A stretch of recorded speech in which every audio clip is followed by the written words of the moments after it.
Good morning. This is your silent commoner. This is the story of Harshad Mehta's 1992 scam. If you look into the numbers, this single man deceived the entire nation with an amount of rupees 24,000 crores, which is way bigger than Nirav Modi or Vijay Mallya scams. Harshad Mehta stepped into Mumbai with only rupees 40 in his pocket. Once he discovered his interest in the stock market, he worked for broker Prasann Panjivandas in the 1980s. Over the next decade, he went on to work for several brokerage firms, eventually opening his own brokerage under the name of GrowMore Research and Asset Management. In the 1990s, Harshad Mehta was called as the Amitabh Bachchan of the stock market. He did not shy away from boasting about his 15,000 square foot penthouse and array of cars. The cars included Toyota Corolla, Lexus Starlet and Toyota Sera, which were rarities and a dream even for the rich in India during the 1990s. Let us see some definitions before we proceed to the scam.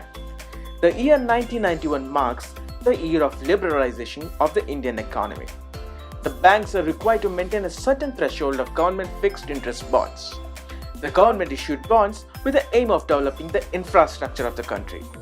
Instead of going through the whole process of purchasing bonds, the banks were allowed to lend and borrow these liquid securities through a system called Ready Forward Deals.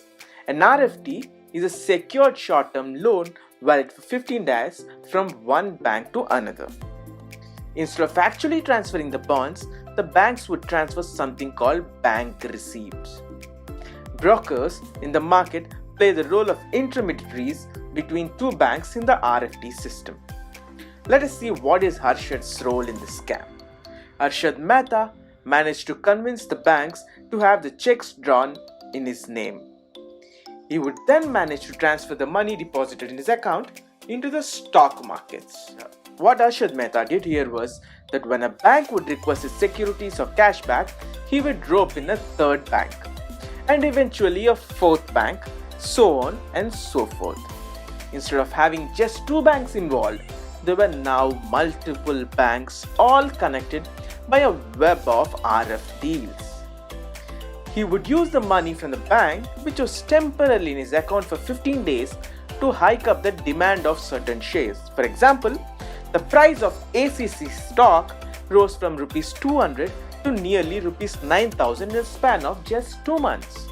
With the help of banks like Bank of Karad, he was able to forge bank receipts.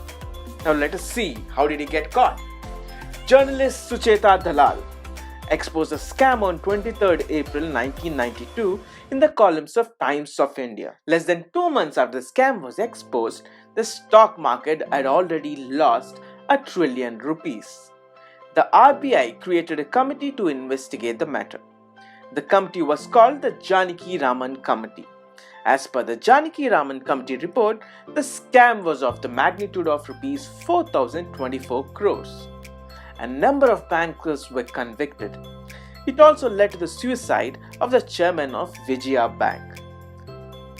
Harshad Mehta was charged with 72 criminal offences and more than 600 criminal action suits. After spending 3 months in custody, Mehta was released on a bail.